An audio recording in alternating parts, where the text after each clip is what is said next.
Здравствуйте, уважаемые зрители и подписчики, с вами команда Юпитер Стар и я Валентин Бахвалов. Сегодня мы поговорим о материнском капитале, главных мифах и заблуждениях. Хотя материнский капитал – одна из самых популярных форм государственной поддержки, которая действует далеко уже не первый год, вокруг него все равно ходит множество мифов. Часто такие заблуждения мешают людям реализовывать намеченные планы, например, в вопросах покупки и продажи квартир. Разрушаем самые распространенные мифы. Мат-капитал действует только для новостроек. Материнский капитал можно направить на улучшение жилищных условий, при этом законодатель ничего не говорит о типе жилья, поэтому можно купить недвижимость и в новостройке, и на вторичном рынке. Недавно появились и нововведения, теперь деньги можно потратить на возведение частного дома. Главное ограничение – нельзя приобрести нежилую недвижимость, апартаменты, гараж или дачу. Квартиру, купленную на мат-капитал, продать не получится.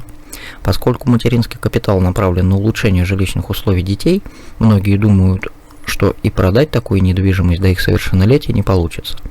Некоторые нюансы, связанные с этим вопросом, есть. Несовершеннолетним обязательно должна быть выделена доля в собственности. Продать такую квартиру будет можно, однако для этого потребуется получить согласие органов опеки. Когда дети достигнут совершеннолетия, то такое согласие уже не потребуется. Они должны будут дать его самостоятельно. Тратить мат-капитал можно только после того, как ребенку исполнится 3 года. Этот миф имеет под собой реальное основание. Действительно, 3-летнего возраста ребенка придется подождать, если средства планируется использовать для возведения собственного дома. Второй вариант, если недвижимость приобретается за наличные средства. А вот для досрочного погашения ипотеки или покупки квартиры с использованием заемных денег долго ждать не придется.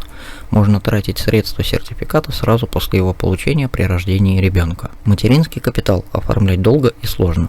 Прогресс не стоит на месте. Раньше необходимо было собрать не один документ и отстоять не одну очередь для получения материнского капитала.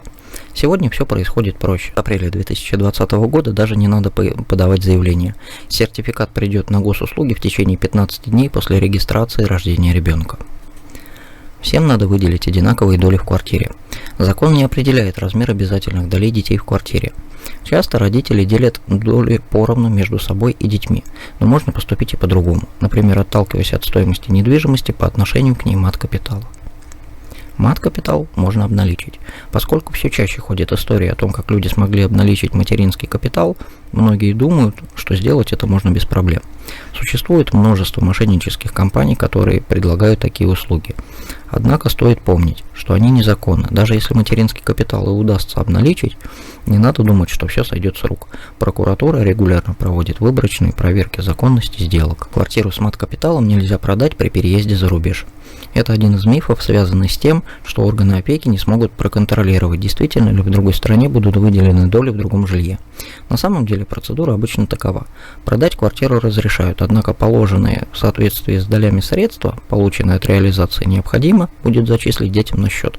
Потратить деньги они смогут при наступлении совершеннолетия. А у меня сегодня на этом все. С вами была команда Юпитер Стар и я Валентин Бахвалов. Если у вас остались вопросы, задавайте их в комментариях под видео. Юпитер Стар.